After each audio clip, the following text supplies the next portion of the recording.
My name is George, a part-time master's student at Georgia Tech, a part-time YouTuber, and a full-time FANG software engineer.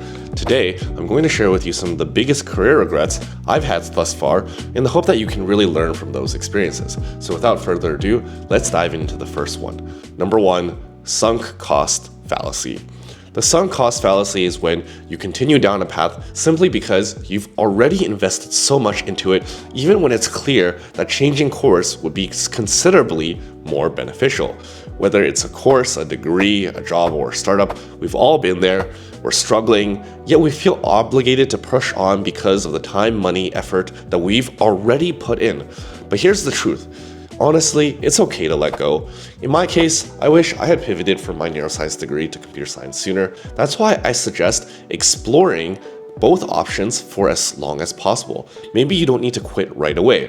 When I was transitioning into tech, I didn't quit my genetics research right away. I kept both feet in both worlds until I did end up securing the job that I really wanted in tech, and then ultimately leaving that research. Remember, just because you're giving up doesn't mean it's a passive strategy. You can build steps and make strategic decisions with a clear plan of what's coming next. Second, I do regret not realizing earlier on that just because you like something does not mean it equals you're passionate about it.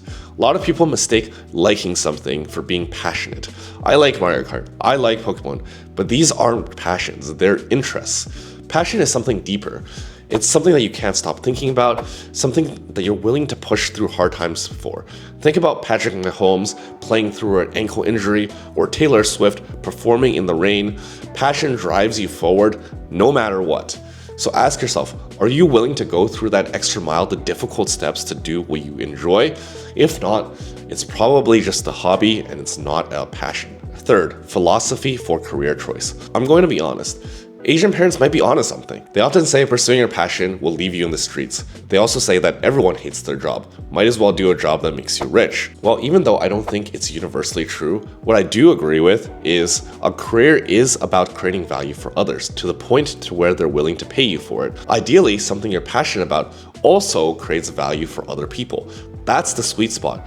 But what if you can't find that? What if your passion is not able to create value for other people? Well, in that scenario, I wish I understood earlier on that it's better to pursue a career choice that offers flexibility. For example, I tried to be a doctor, and being a doctor is great, but it's not flexible.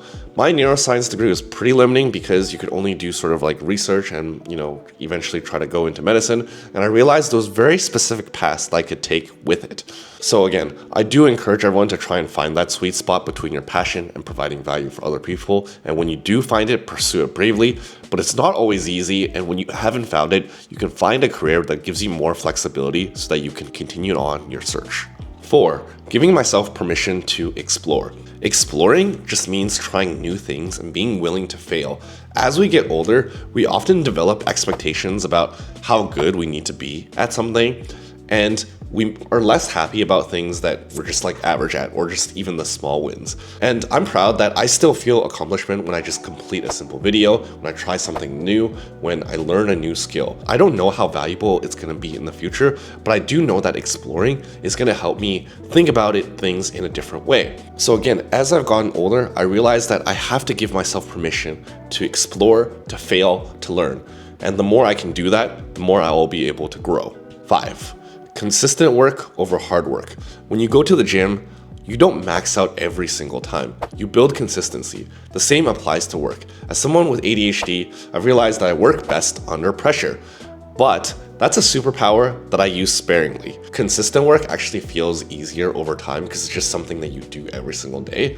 Whereas working under pressure is not something you do all the time, and it eventually builds a lot of fear and stress. It's fitting that my final piece of advice kind of contrasts with the first one. While sometimes it is okay to pivot or give up, other times you just really need to be consistent and stay the course. Life is a marathon. I promise you, consistency pays off, especially when you think of progress in terms of many, many years down the line, rather than what you expect to get in a week or a couple of days' time.